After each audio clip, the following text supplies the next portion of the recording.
how do you allow people to express themselves in a digital world?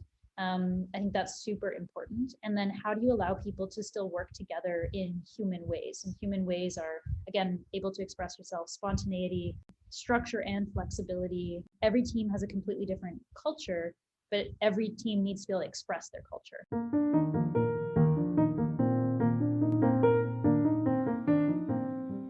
Welcome to the CoCoon podcast. My name is Erica, managing partner at CoCoon Ignite Ventures. Together with my two other managing partners at the fund, Theodore and Roland, we invite you to tune in here, where you will find conversations we have with founders and investors on the future and sustainability of work. We have been talking and listening to founders and investors in Silicon Valley, Southeast Asia, Greater Bay Area, and the One Belt region for over a decade. There is so much to learn through venture capital conversations, and we decided to turn these meetings into a podcast to demystify what actually happens on the ground. If you're inspired by these stories and want to work or collaborate with any of our founders or investors, then our call to action is reach out by searching for CoCoon Born to Fly on LinkedIn. We'd love to connect there. Hey, Vishal and Emma. So great to have you guys on today. So let's go way back. Let's start from the beginning. So Vishal, I remember you were a teaching fellow at Khan Academy for 2 years, and then you got your medical degree. How did you go from that piece of your journey to becoming an entrepreneur? Yeah, it's pretty random. I would actually say that I started entrepreneurship first. When I was just a kid, I was about 10 years old and my older brother was 11. We started a computer company together, and it was pretty jank. Like we would basically go dumpster diving for computer parts, and we would then, consolidate them, build computers, download super massive amounts of pirated software off like IRC and news groups and things, and we would kind of outfit the computers with the best that there were at the time. This was like 1996 or something, 1997. And then we just sell them around the neighborhood. And I think there's a statute of limitations, so I'm good. I should be good by now. But but that was kind of our first brush with business and entrepreneurship. And my mom was a CEO, so kind of, learning lessons from her and stuff was super helpful when I was a kid. Not that I knew that I was going to actually use anything. And then we that was the first thing that kind of taught me about making your own future and business principles and what you could achieve and unlock if you kind of were willing to take the reins, or at least take a risk. This is so interesting. I feel like every time we go way back, we can connect the dots backwards. Tell us about like mom. What mom was a CEO? What was her job like, and what did she bring back to, I don't know, the dinner table? Yeah.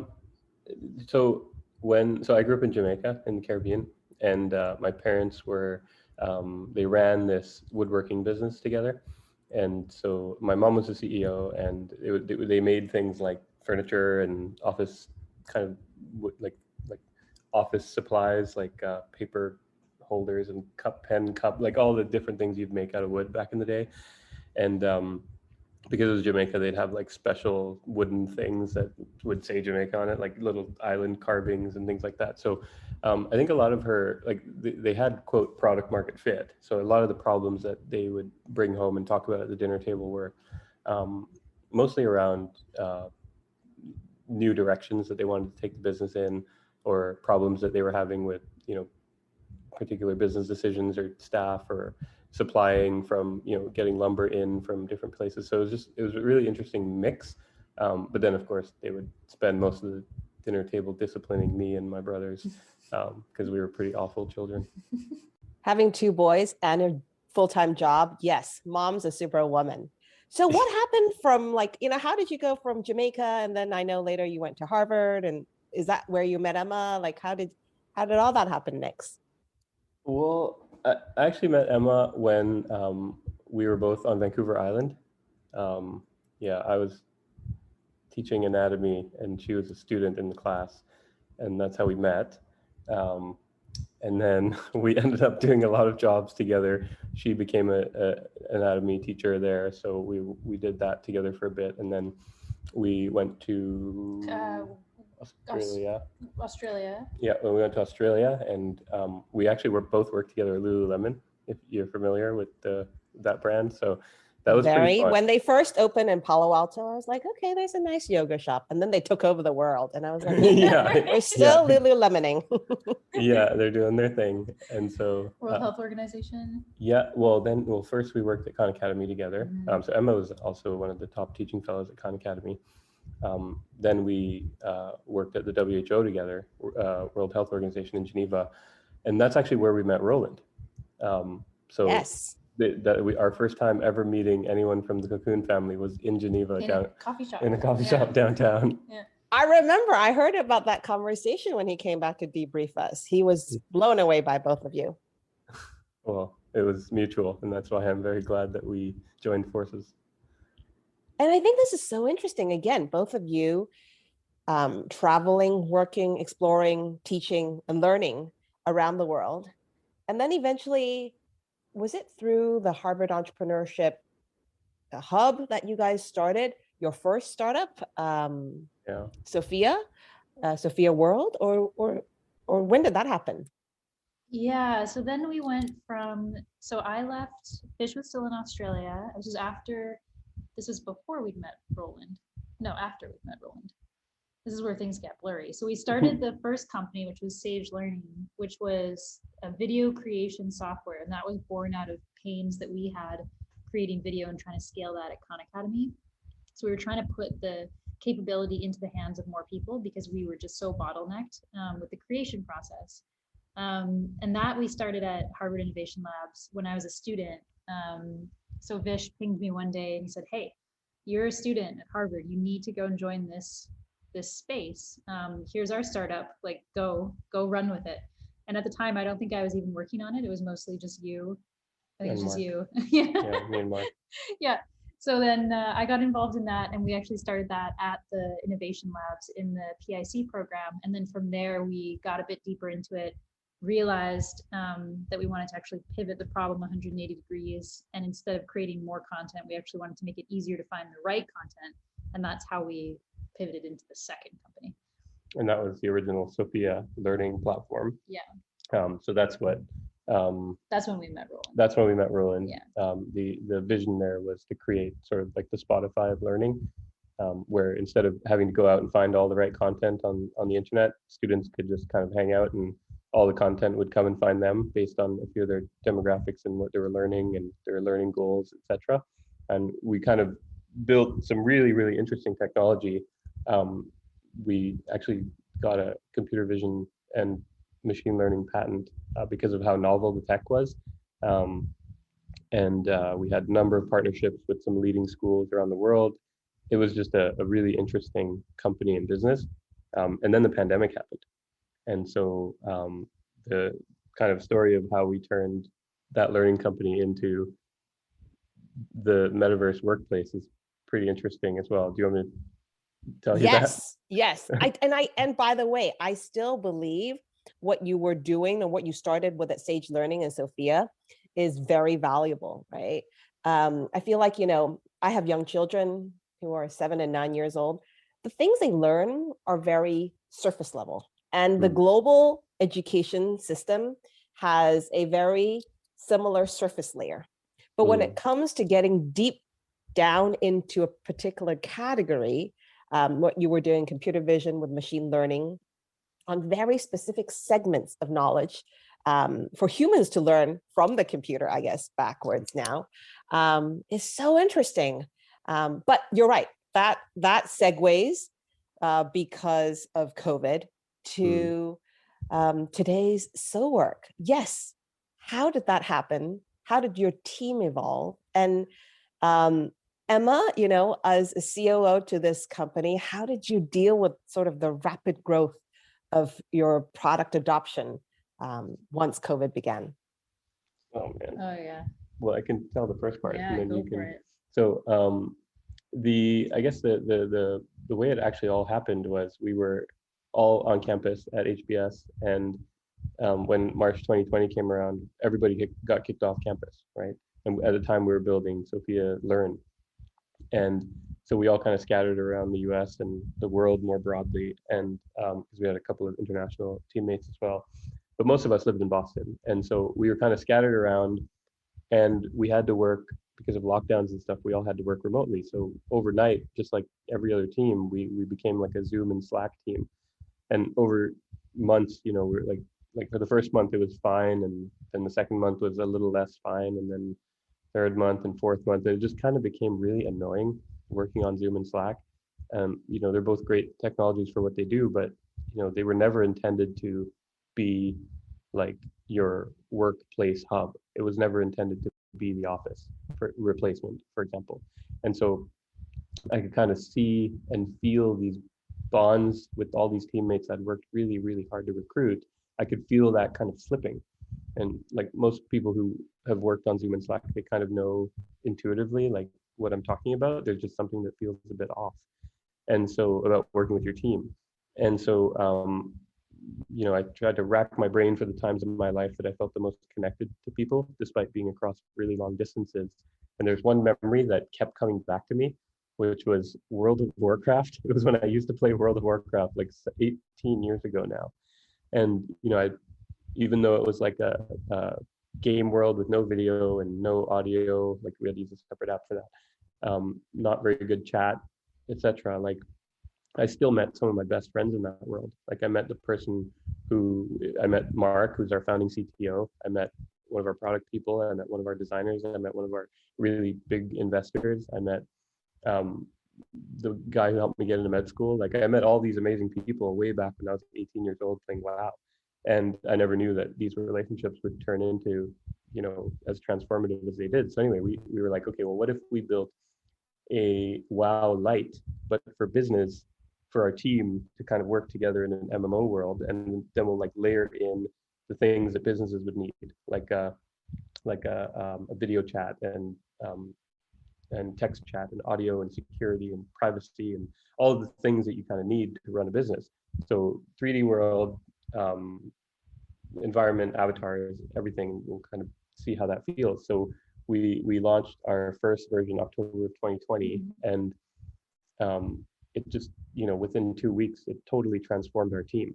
Like we actually felt like a team again because we were all working together. And so it was kind of an eye-opening thing for us because we had never intended on sunsetting the old software or shifting away from it. We really wanted to deliver on our vision then, but this was just too big to ignore. And so, all of the teams that we were working with at Harvard, like they all wanted to get their own offices next to us in the world that we were building. And they all wanted to work in there as well. So we were like, okay, maybe we should really think about this. So that's how like the pivot actually happened. This is such an interesting pivot story because it echoes another pivot story that I heard long, long ago.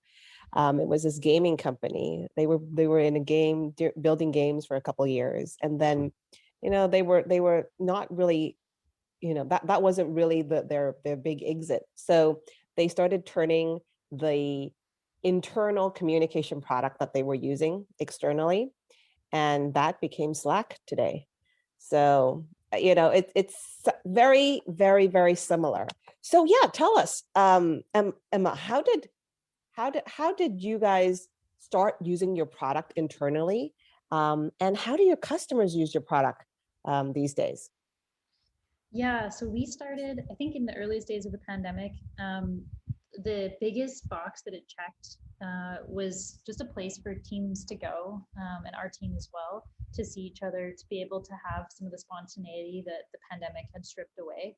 I think at that point in the pandemic, we were about 6 to 8 months in, and just humans in general, let alone teams, were sort of on the same schedule over and over and over again. Popping in and out of something like Zoom, if it was Zoom, in and out, in and out, in and out, and going through this sort of repetitive loop. And coming into our app, Sowork, at a time like that, I think just brought a lot of life back into people when they were dropped in. They had the freedom, the freedom to run up to someone in the earliest stages of the pandemic was, I think, a huge moment for a lot of people. I think for teams, it was an eye opener that like, hey, we could actually do this, and we could do this maybe even better than how we used to do it before, because suddenly there was a different level of fairness and availability for teammates that were usually used to being far flung they now felt as connected as those that used to be in person. And so I think as teams started to adopt us over the pandemic, one of the things that we really felt was they were using us like they would a real office. They were in there every day, they were building habits, they knew where to expect each other, and that became like a source of familiarity, something that was reliable, but still had that magic spontaneity for teams to depend on. And I think we started to notice what it was like to sort of ride a wave that, as we looked down past the pandemic, something that we felt was going to not only persist after the pandemic, but also something that was going to reshape the world of work. That remote distributed teams can actually have an advantage by being completely digital, completely online, and using tools that allow them to even be stronger than they were in person. And the people that were adopting us, we really felt they believed in that, and they were sort of pushing that wave forward. So I think for us, it was about teams coming on board and using us just like before, but even better, forming new habits and new ways of working together that were even better than what they had previously, when maybe they had a half digital or half in-person workforce. So I know you guys now have a distributed team all around the world. No distributed. How do you guys function? Like how does an organization like yours that's pretty much online 24/7 work? And how do you talk to your teammates, keep them engaged, build product, come to alignment and focus? Like how does all that work in a company like Sowork? Well, especially in like the earliest stages when all the rules are, the game is changing, every day. I think people always say startups are crazy, but I think in a completely digital, distributed, early stage startup in a pandemic, startups are like a whole new breed of crazy. So it's, by the time you get the information, everything's already changed. So I think in the earliest days, it was complete madness. I think from an operating perspective, it was like a complete nightmare. We had, like a lot of teams sort of swing the pendulum of like lots and lots and lots of meetings to make sure everyone stays on board, to too many meetings, let's cancel all the meetings. And so we also participated in a lot of that kind of pendulum swinging behavior. Too much writing, not enough writing. Too many meetings, not enough meetings. There's all these sort of levers that we ourselves and other teams that were trying to navigate this sort of would overswing and try to calibrate. So I think we definitely went through that phase, and we sort of settled on things that worked, enough writing in these scenarios, enough prep before these meetings, rotating meeting times around so that everyone was just stretching a little bit, but not too much. Being thoughtful about how teams are put together. We put together basically dynamic feature teams when we work on product projects. So making sure that everyone has reasonable overlap. But one of the things, actually also high accountability. I think people being strong owners of their areas and taking accountability for making sure that their work is handed off well becomes really important. But one thing that we've realized lately, as our team has gotten much better at it and as our tooling has gotten much better, is actually our team has an advantage that non-distributed teams don't have. So one of the things that our engineering team, for example, talks about is it's the end of my day, maybe it's 6 p.m. and I need to get some of my work reviewed. I'm going to intentionally give my work to Albert, who starts in 3 hours after I go to bed, because if he reviews my work, by the time I wake up, my work will be 50% further along than if Albert and I were on the same time zone, because he's working while I'm sleeping. So I'll catch him in the morning for an hour, and now my work is actually 8 hours ahead. So our team has realized that our distribution is actually a speed advantage. And so one of the things that we're working on a lot in our product is to allow more teams to take advantage of that speed advantage. So Sowork can tell you, hey, Erica, it's best if you actually send this work to Roland because he's going to be awake in 2 hours. So by the time you wake up, it'll actually be done. And that's something that teams working the same hours at the same time every day, they only can take advantage of that 8 to 9 hour window, Monday to Friday, but our team has a 24-hour window, 7 days a week. So that's something that we're working on now, is actually leaning into the distribution. And we think that's a huge advantage for teams of the new world of work. Like you said, the world is evolving so fast, and inside a startup, it's a constant state of sort of controlled chaos. How do you, or maybe this question could go to Vishal, like, how do you guys deal with sort of the skepticism around hybrid, around remote post-COVID? And, there's two spectrums, right? There are the Goldmans and the Teslas who are like, we want everybody back in the office 40 hours a week. And then there is the Twitter and many, many, many startups around the world that are like, guys, we're going to go remote forever. What do you think about that? Yeah, I think I have lots and lots of thoughts, as you can probably imagine. I'm like, I'm not religious, but if I was going to be religious, it'd probably be like Buddhist, some type of Buddhist. And from what I have learned so far there, it's like you have to accept the world as it is and not try to Right. expect it to change or, yield to you. Instead, you should yield to what reality is. And I think that's pretty true for this case of people's preferences in the new sort of distributed world of work in 2022 and beyond. So, for example, there's companies like Tesla and Goldman and other people who really really like in person. And when I say really like, I'm talking about the company as like an archetype. I don't mean the employees who work there necessarily.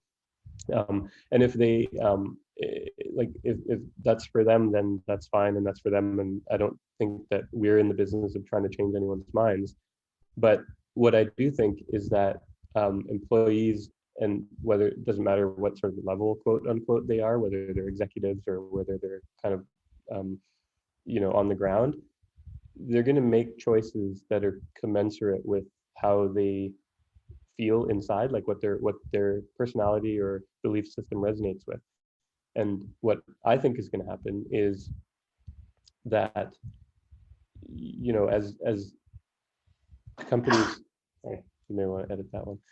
As companies um, decide to go hybrid versus fully remote versus fully in person, you're going to get this drain of talent because of the competitive advantages that appeal to each type of human. So I think I'm actually writing an article about this right now called "The Hybrid Bell Curve Will Invert." And so right now we have this sort of hypothesis that, and when I say we, I mean like people in general, that there's going to be this bell curve that has the majority of companies in the center of that bell curve being hybrid, and then the two ends being remote, and on the other side, it fully in person.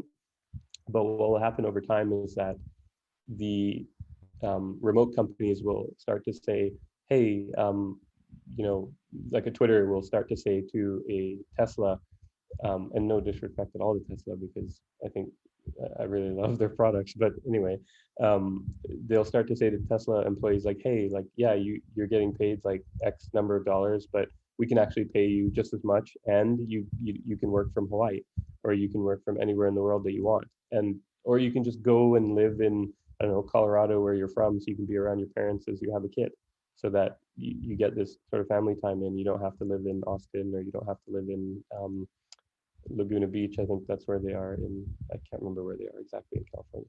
But anyway, um, the what will happen then is you'll start to get this brain drain away from companies because of the flexibility. And this isn't anything new, but I think the more interesting part is who that leaves behind. So over time, you'll get this sort of personality type leaving more rigid companies, and you start to get the more open-minded, flexible employees who are typically the creatives. They're like in that class of human, which is the creatives. And they'll start to gravitate toward these companies that are way more open and flexible. And then what that means is that the people who are left behind in the companies that are a lot more rigid, those are the guardians, right? Those are the more rigid people. And it's fine, like maybe for the next 1 or 2 years or 1 or 2 quarters or whatever. But if you think on a longer time horizon, you think about how that shapes fundamentally what a company is able to do. If all of a sudden, like 85% of your makeup is the guardian type that doesn't like taking risks or doesn't like taking chances or doesn't like to think about things in a much more open way, you're probably not going to be able to build competitive products, right? Whereas you have this huge like efflux of creatives, like where they go, like they're probably going to be able to build some amazing products in the future. So that's my hypothesis of what will happen, and I'll flesh it a little bit more out in my piece that I'm writing about it. But that's my long-winded answer. No, that's super interesting. It's not long-winded at all. It's very clear. And I can't wait to read, this idea around the bell curve between in-person, remote, everybody in the middle of hybrid, kind of like what Google's doing with like 3 days in person, 2 days, remote. But in actuality, with companies like Google that are implementing the 3-2, like how many of their teammates actually appreciate the shift, right? So in this mix of guardians and creatives. I feel like every organization needs at least these two types of talent. I once read a book called The 10 Faces of Innovation, which talks about how in any innovative company, you need 10 types of personality. And like you said, there'll always be the guardians who will be like, yes, I can show up. I'll be here 9 to 5, 5 days a week. But then there will be the creatives who are like, wait, I don't see why I have to be in person. Totally. My work doesn't require me to be in person. What do you guys think about engagement and culture? Like, Emma, how do you guys build engagement and culture within your own organization, remotely distributed around the world right now? I think that it poses new challenges. I think it also opens up other opportunities. One of the things that we hear a lot about with other teams that use our product that I think is like a residue of our own team, especially Vish, trying to embody our culture into the product is the ability to like express yourself. So if you take our meetings, for example, one of the things that people just love so much that I think we built it really for ourselves at the beginning is this thing called the emoji blaster, which is where you can literally just blast emojis across the screen to express whether you want to send hearts or a celebration or a thumbs up or whatever. And there's a lot of little things like that baked into the product that I think if we trace their roots back, they came from our team during a digital time, trying to find ways to express themselves and get our culture into our world, which was at the time our product. So I think there's a really critical component of how do you allow people to express themselves in a digital world? I think that's super important. And then how do you allow people to still work together in human ways? And human ways are, again, able to express yourself, spontaneity, structure and flexibility, things like that. And I think every team has a completely different culture, but every team needs to be able to express their culture and to feel like they can be themselves in the digital world. And I think one of the things that we hear a lot about with the product is teams can express themselves, whether it's able to make over their own office, upload pictures of their coworker to sort of make fun of them, like to, sort of plaster their picture all over the office as a way to sort of razz your coworker. One of the things our team does is when someone loses at a game, they get to Vish, you lost at a game the other day. So the team got to pick the outfit that Vish wore in the world for 2 weeks, and he looks absolutely ridiculous. Not fair. That's awesome. Fair, but it reminds everybody, we played games 2 weeks ago and the CEO lost, and, Eric and Vanessa got to decide what Vish wore. And that's a form of bonding. And it's something that he shows up to the office every day wearing this silly outfit. He takes his meetings in it.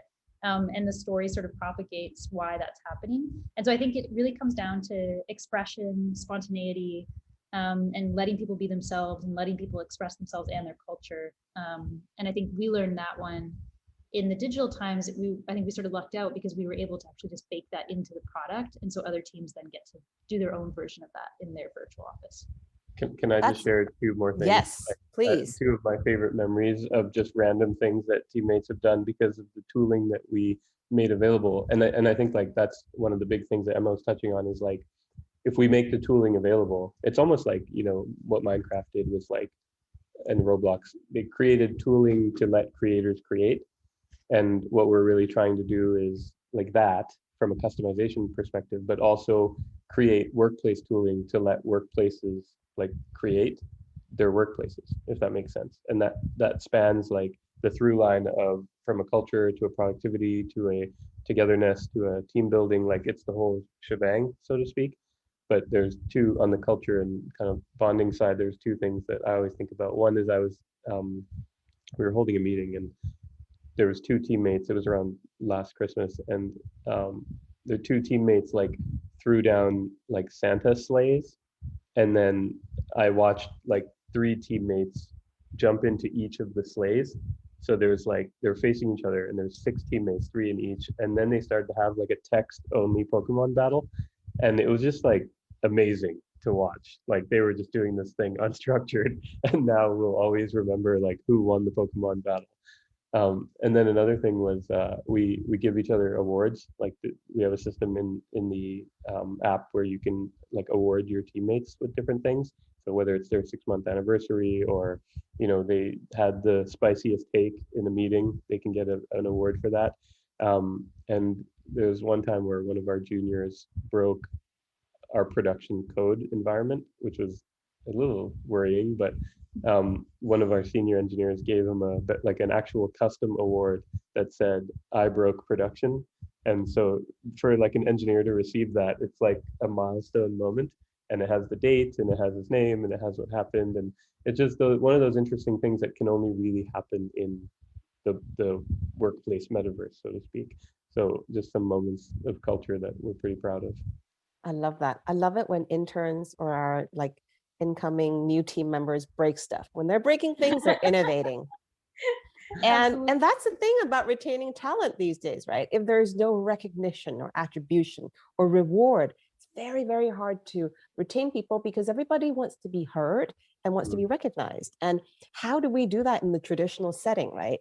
Like, people don't walk around giving like thumbs up to people. So this happens online, but at the same time, you can't keep doing that over Slack or WhatsApp or Zoom. So it makes sense for this sort of permanence within the metaverse workplace. We haven't been talking too much about that word, metaverse. Let's talk about that word. What do you guys think about it? And why is it important to have a metaverse workplace? So I think like the word has obviously been around for a long time, and it makes people think of a lot of different things nowadays, because there's the media hype cycle and things like that. But really, like for some of us, me included, like we've been dreaming about this since we were kids. You know what I mean? And it's not just me; it's like people way older than me have been dreaming about this since they were kids. And so it's not just like a passing fad or like anything like that. It's all of us, I think, whether it's technologists or people who just think about a better future, it's thinking about, okay, well, what can we build that would be like, what is the vision in which we can build this that would be super helpful for a lot of people? And there's ones that I don't think are super helpful for today, like a metaverse for, I don't know, like shopping or gaming or just social. Like I think those are cool, but I'm not sure about how they fit into a person's life right now. But the reason that we're so excited about workplace is because that sort of ties your day-to-day with people around the world who you really need to be connected with on a human level, i.e. your teammates, more so in 2022 and beyond than ever before. And it is tied to how you make money. And so that is something that you would spend your time and your day in. And so from our perspective, like that's why metaverse makes sense to us.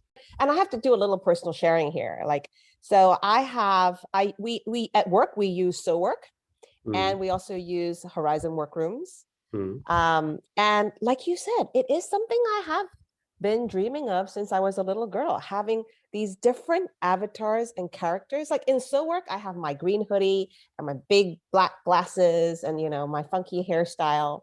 And then when I'm in Horizon Workroom, I look totally different. I don't even have half my body. Okay. I only have like my top part of my body. And in each of those arenas, in these different metaverses that I'm working with my colleagues, I actually have a different sort of persona, if you will. I have a different set of emotions. I have a different set of reactions. And it's so fun to be able to go to work and be able to create these new versions of my work self. I think with Horizon Workrooms, I have to wear my Oculus and I have to use my gear, which is a little bit hard, especially for old school people like me who like to take notes. Sure. When I'm in Sowork, I can walk around, I can talk to people and take notes at the same time because I don't have to wear the hardware, which I appreciate a lot. But like you said, it's two very different environments and two experiences that I wouldn't normally have in a kind of brick and mortar work setting. So we're creating newer versions of ourselves in that sense. Now, how do some of your customers use your product? Can you share some examples? Yeah, totally. I'm thinking of a couple of our customers that have been around for so long. We've got some customers that have been with us since the earliest versions of the product. Like when we look at their consecutive week count, I always think about how much has changed over the years. I don't even know how they did it. But yeah, so we've got a mix of teams that do sort of different things. We have some teams that the office is where they are all the time. It's where their team can count on them being. it's not mandated, it's just part of what they do. They have their own norms. They've sort of made up their own rules. This corner is where we do engineering stand-ups. I went into a customer interview the other day visiting this company's office, and we were standing in one particular spot, and they said, we have to move in 10 minutes because this is where engineering is going to meet. So it's important that we get out of their way. And I was like, oh, that's awesome. Do you want to run over to the library? Like, no, go look at the library. That's where we interview. As you can see, we're getting a lot bigger. So all of our recruiters and, all of our recruitment efforts happen in the library. That way our team can see who's coming in, who's meeting with who, but it's a private space just for them. Whereas our company, because our office is open, we leverage private meetings a lot more. But a lot of our customers like to have a really open and free office, which is really cool. So some companies have like all these different norms. The office is their place to be, and they do everything out of it. Some companies have teams that are like ours, they're super distributed. So the office becomes the place where they come together in the hours that they have overlap. And a lot of them then spend time in the office outside of that, just in case. But they really do a lot of their deep work shifted outside of that. And they have these overlap hours where they really come together and they do a lot of that work in the office. So we see teams sort of across, they work the same hours every day. They're super close. They live out of that office to they're super distributed. The office becomes the place where they all come together and sort of everything in between. But it's been amazing to watch teams sort of mold and shape the norms that you can create a lot of new rules and norms in a world that you can't in places that are just chat based or just video based. And it's been amazing to watch companies sort of contort and twist the product to really fit in with their culture, and we learn a lot from that and then adjust our tooling based on that to make it more flexible so they can do that more easily. But it's fun to watch early adopters hack your product and really understand what they're trying to do. That's something I'm learning too. As you know, tomorrow we'll be hosting a KPMG Connected Cities conference on Sowork, and we'll have like 100 startups come through. So I've been working with their team to coordinate this. And we're like, okay, so there are some booths here. This is where the startups should sit and pitch. There is like a picnic area over here. We'll do something called meta chats, which is like fireside chats over there. You're right. Like this whole, how do we use the metaverse? How do we use different spaces for different social engagements and maximize the tools that you guys have built? Like I've learned how to use a whiteboard now. I can put an agenda on a whiteboard next to an area, right? Or I can add interactions within the space, so people can order food, order drinks, people can play games together. It's sort of creating a whole new work experience that I don't have the luxury of doing in a traditional office. Now, from your experience so far, riding all these different waves through building a startup, what excites you or what worries you going forward? Okay, I mean, those are both pretty long lists. Yeah. I mean, I'm actually pretty excitable, so I get excited about a lot of things. But I think the impact of what we're doing, that's the thing that excites me the most, because we could really change how work happens and where work happens, right? Like from the earth to the cloud. If we think about shifting, like not just, Boston City companies to the metaverse, but like San Francisco and then like Canada and Japan and England and Australia, like then these are actually like significant shifts in how people work and how people spend their time. And then all of that has sort of run-on effects on, okay, well, how much commuting do you need to do? How much flying for work or driving or office building, like, do you know what I mean? Like there's so much impact, both from a human time perspective, but also like a carbon use perspective. When we shift how and where work happens on a global level. So that's what excites me, is we can unlock a lot of really deep human desires, which are the ability to work from anywhere. So you could be around people that you care about at all times. And also the time flexibility that you get as an individual. And then on the even more macro than that, we can do a lot for the planet. So that's the thing that excites me. And then that's on like the biggest level, the highest level, and then on the lower levels, like just solving the problems that we see. That's pretty exciting too. then there's like even, I mean, I guess commensurate type level is like building a team that we really love and helping everyone perform at their best, like then baking those sort of performance behaviors and trainers into the application itself so that we can help every company who works in Sowork benefit, right? And sort of up their game as a company. So there's a whole bunch of things that excite us on the product side and the impact side. Maybe I'll let you go before we talk about worries. Worries. Yeah, I think I would maybe riff off of one of the things you said. I think that there's the world of work has changed substantially post-pandemic. That's persisting and it's still evolving. It's going to evolve so much over the next however long, years, decade. And I think one of the things that is easy to lose sight of in like all the excitement of it and all the sort of competition from big and small players is there are so many foundational challenges to solve for customers that it's just like there's just an unlimited number of ways to go about this to provide like real value in the products that we build in this new market. So I think for me, I get so excited about you can't go wrong. There's so many ways to go. There's so many different segments that have so many fundamental challenges that the teammates have them, the businesses have them. Now that we enter into a completely different market from, a recession and inflation perspective, business have other bottom line challenges. There's so many things that we're able to solve by unlocking companies to work in a more flexible digital way. It's just like I can't even sometimes pick the opportunity spaces that we play in because there's just so much value to deliver. So I think that's really exciting. It obviously creates like a regular focus challenge, but there's just so much to do that if one day you wake up and you find that your competition is doing better than you in one zone, you go find another place to apply your differentiated value and you provide value coming at it another way. So yeah, I think that's what excites me the most. I'm a big fan. I'm a big fan of like limitless thinking. And like you said, there are so many opportunities, but I most strongly resonate with what you both said around sustainability, right? With climate change, that is one of humanity's biggest challenges. But at the same time, the sustainability of work, that's something we care a lot about at CoCoon, right? Of the 17 SDG sustainability goals, number 8 is decent work for all. How can we bring justice to the work environment now for everybody who may or may not be able to access the office, right? To be able to have that job, have any job that they can make a living of, that software didn't just eat yesterday for lunch, right?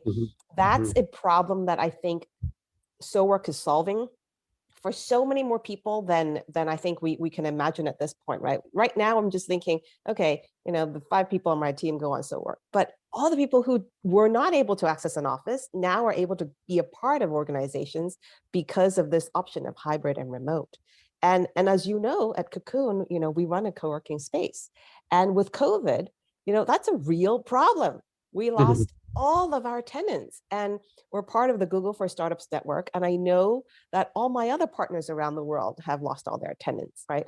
How do they continue to build community? And that's why I'm a big evangelist of your product, because when you gave us a chance to use it, I was like, wow, this is a game changer. I can finally bring people back and they can feel they're part of a community. And we share this with all of our Google for Startups partners because they too have the same problem. And it's not just building community, it's monetization, it's business model. And if you don't have those things, then you don't have jobs. For all the people who were there before, they were not able to create value if there's no place for people to come together and connect. So those are some things that I'm personally very thankful for that you guys built. Did you guys want to talk about the worries part? Anything that worries you?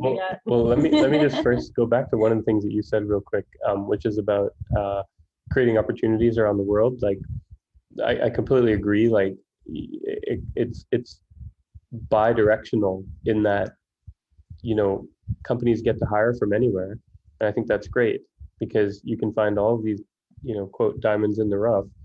And as somebody who, not that Jamaica doesn't have amazing talent, but like I grew up in the Caribbean, and like I feel like because I was given opportunities, I was able to make good use of them. And I think when we found lots of our staff in Colombia and Chile and New Zealand and Spain and the UK, like kind of all these places all over the world, and Latvia, and like literally all over the place. We're able to find these amazing world-class people that we can turn around and say, hey, we're not going to like pay you like not what you're worth because you don't live in the United States. Like, we're going to pay you a fantastic salary and get the benefits and all of that jazz. And what that does is it means that just the economics of what then gets injected into their local community goes way up, right? And so if you think about that happening at scale, I think that's one of the things that's really exciting to me as well, is that by allowing companies to hire from anywhere in a really human way, right? That's one of our goals. We allow we enable people to sort of stay in their communities, but also contribute in really amazing ways that they can now contribute in their communities because of the economics of them working for, say, an American startup or a Canadian company or whatever, right? So I think the benefits are bidirectional.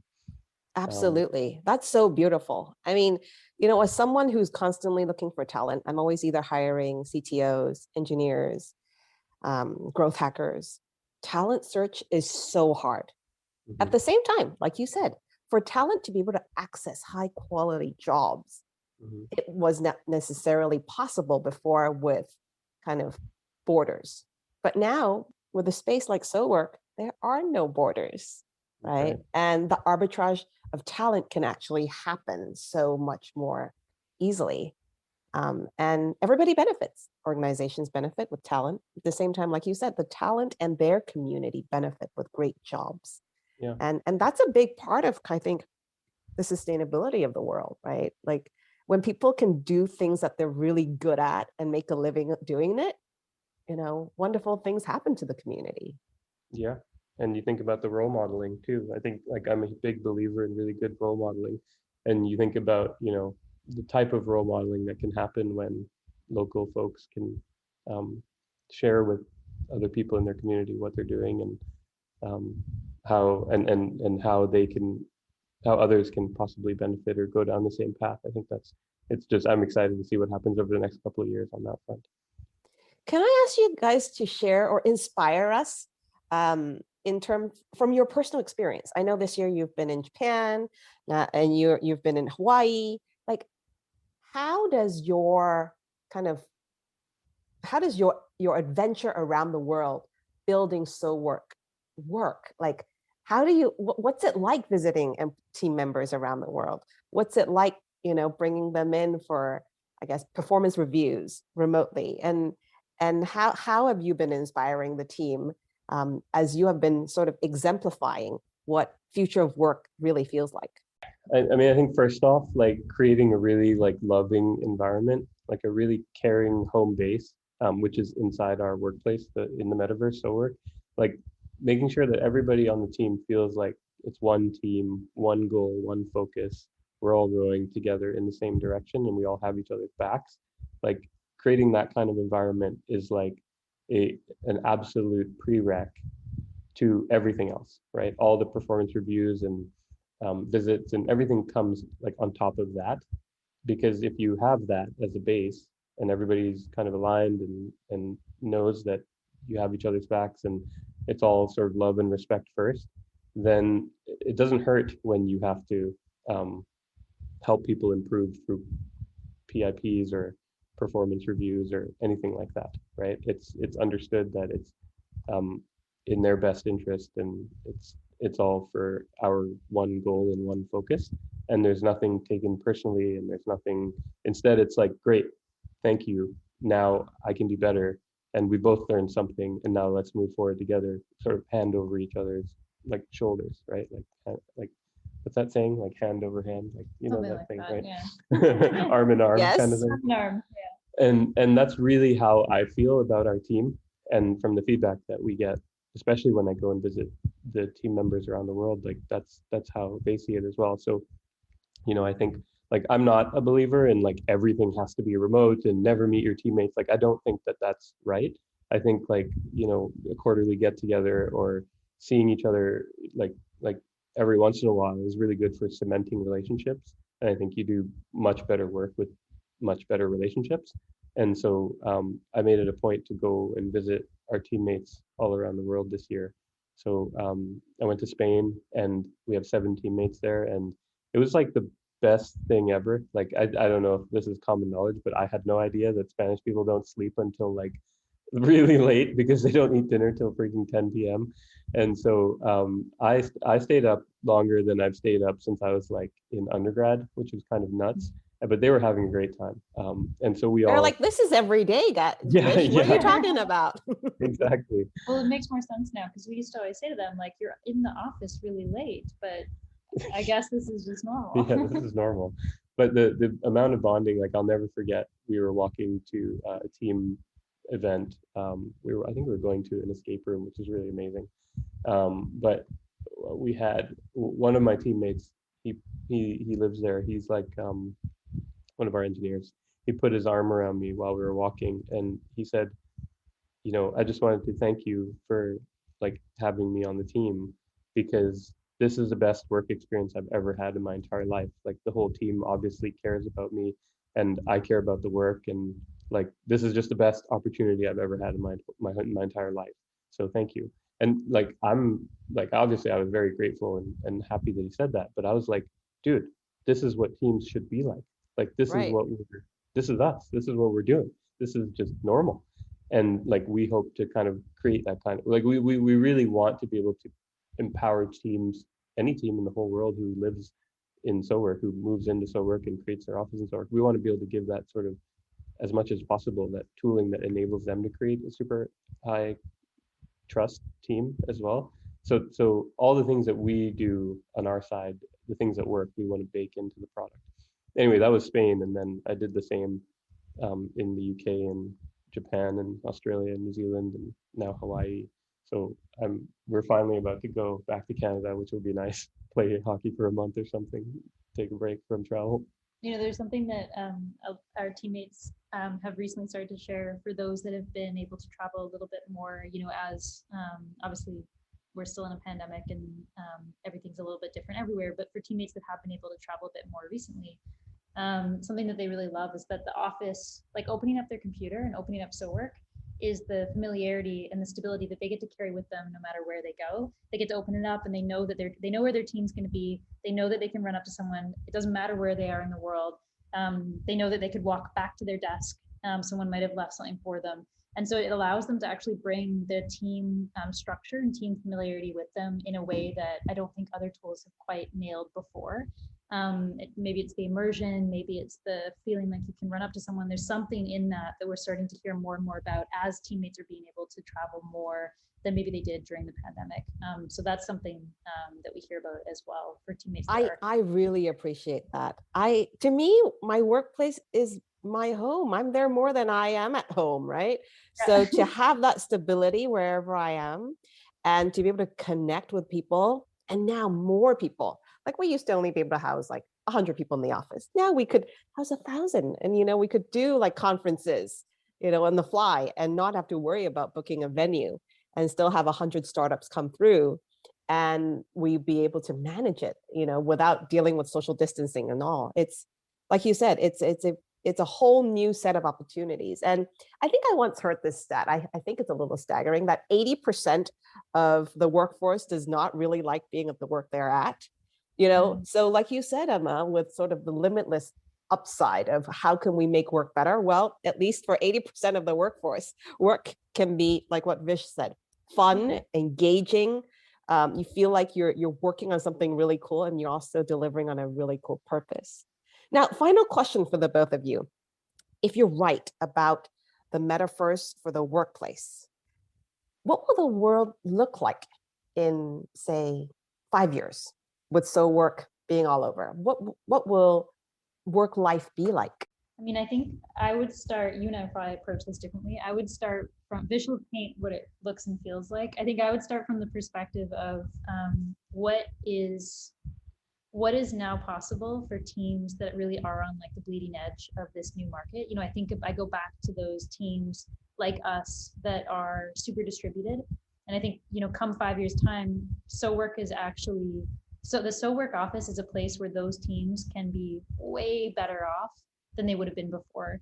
Time is saved, velocity is increased, money is reduced, engagement is up.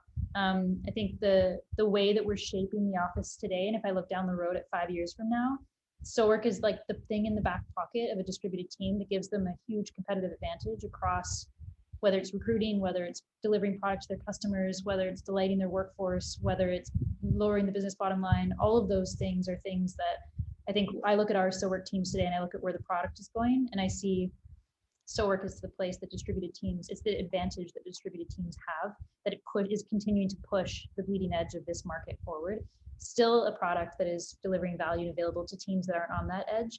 But I think that's what I see from like what does it do for customers, regardless of sort of what it looks and feels like, what is it doing for them? And it's giving them a competitive advantage for being remote and distributed across all dimensions.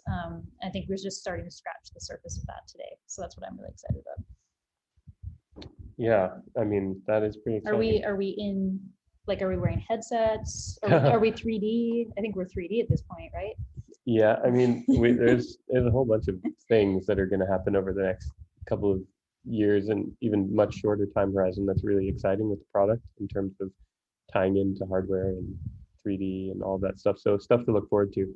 But I can't reveal too much right now. At least we can talk about it offline, Erica. But yeah, I mean, I think, for one, like, I think people are going to be a lot happier because, like I said earlier, like that agency will be there for them, right? So, in 5 years, Sowork is everywhere. People work in the cloud rather than working physically in like workplaces on Earth, at least for the majority of their time, and at least for the particular jobs where you can't get away from working in person.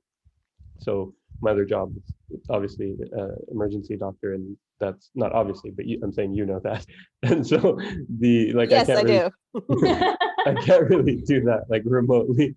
And so at least somebody actually offered me a remote emergency medicine job, so I wonder what that's like. But anyway, that's coming. I've been seeing a lot of IoT where you can probably read the data remotely and be able to make an assessment. Yes. Well, that would be helpful because I mean, if that even resonates with me, like I can't imagine all the jobs that'd be so much more easy to do so that people can work in the cloud. But so that's one thing, is I think people would be a lot happier because their most important thing, and every year that you age, you realize like shit, like time is the most important thing. Like what am I doing spending 2 hours on a commute? What am I doing like bookending my days with things that are not related to my work and also not related to my family? Like it's crazy.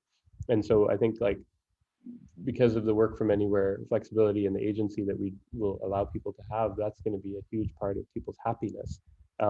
People will also be able to really select from work that they really want to do. They won't feel like, well, I live in a small village and I don't know, like we're in Kauai right now, like I live in a small village in Kauai or small town here, so therefore my only opportunity is blah, like working at the local shop or whatever. Not that there's anything wrong with that, but we're all allowed to have our aspirations and you should be able to exercise those, no matter where in the world you live.